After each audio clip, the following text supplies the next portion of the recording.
বছরের শেষে বা আগামী বছর নয়, এবছরে জুলাই আগস্টের মধ্যেই সংসদ নির্বাচনের দাবি জানিয়েছে বিএনপি। দলটির মহাসচিব মির্জা ফখরুল ইসলাম আলমগীরের প্রশ্ন, নির্বাচন কমিশন সহ সবকিছুই প্রস্তুত, তারপরও কেন নির্বাচন দিতে এত সময় লাগবে? ফখরুল বলেন, সরকারের পক্ষ থেকে দেয়া গণ অভ্যুত্থানের খসড়া ঘোষণাপত্রটি স্পর্শকাতর। এখানে সাংবিধানিক বিষয় জড়িত, তাই আলোচনা হতে হবে। হাবিব রহমানের রিপোর্ট।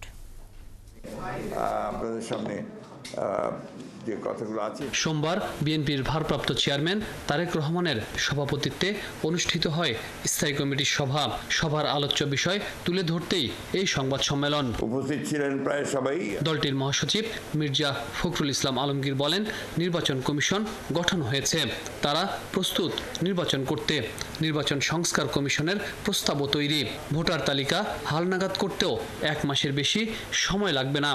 তাই কেন নির্বাচন দিতে এত দীর্ঘ সময় লাগবে প্রশ্ন মির্জা ফখরুলের। বলেন, ডিসেম্বর কিংবা 2026 সালের জানুয়ারি নয়, এবছরের মাঝামাঝি সময় নির্বাচনের দাবি বিএনপির। যেহেতু আপনার নির্বাচন কমিশন গঠন হয়ে গেছে এবং আপনার মোটামুটি একটা স্টেবিলিটি এসছে আপনার গভর্নেন্সের মধ্যে, গভর্নমেন্টের মধ্যে, নির্বাচন সংস্কার সংক্রান্ত যে কমিটি, সেটার মধ্যে রিপোর্ট এসে যাবে।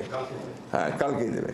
সুতরাং আমার মনে হয় না যে এটা আমরা আরও বিলম্বিত করার প্রয়োজন আছে, কারণ যত বিলম্ব হচ্ছে ততই রাজনৈতিক এবং অর্থনৈতিক সংকট আরও বৃদ্ধি পাচ্ছে।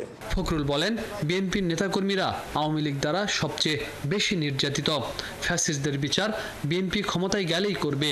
তাড়াহুড়া করে বিচার করলে তা প্রশ্নবিদ্ধ হতে পারে। ফখরুল জানান, সরকারের পক্ষ থেকে আসা গণঅভ্যুত্থানের একটি খসড়া ঘোষণাপত্র পেয়েছেন, যা অনেক স্পর্শকাতর।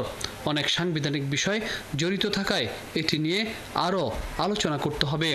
সংবিধান বিশেষজ্ঞ যারা আছেন তাদের সঙ্গে আমাদের কথা বলতে হবে, এই জন্য যে এই ঘোষণাপত্রের মধ্যে সংবিধানের ব্যাপারেও বহু কথা আছে যেগুলো আমাদেরকে দেখতে হবে। জাতীয় আর স্থানীয় সরকার নির্বাচন একসাথে হওয়ার কোনো সুযোগ নেই বলে জানান দলটির স্থায়ী কমিটির সদস্য ডক্টর মঈন খান। লোকাল গভর্নমেন্টের নির্বাচন করব ইউনিয়ন পরিষদ বাদ দিয়ে, তারপরে তো উপরের দিকে পৌরসভা বলুন, উপজেলা বলুন, সেটা তো আরও উপরে। কাজে একদম তৃণমূলের যে লোকাল গভর্নমেন্ট, সেটা তো হচ্ছে ইউনিয়ন পরিষদ। তো সেই ইউনিয়ন পরিষদ যদি বাতিলই না করা হয়ে থাকে, তাহলে সেখানে নির্বাচন কীভাবে? মির্জা ফখরুল বলেন, জামায়াতের সাথে বিএনপির মত পার্থক্য নেই। ভারতের সাথে করা সব চুক্তি জনসম্মুখে প্রকাশ করার দাবি জানান তিনি।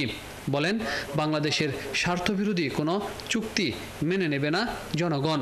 জনগণের ওপর চাপিয়ে দেয়া কর অন্তর্বর্তী সরকারের ওপর নেতিবাচক প্রভাব ফেলছে বলেও মন্তব্য করেন মির্জা ফখরুল ইসলাম আলমগীর।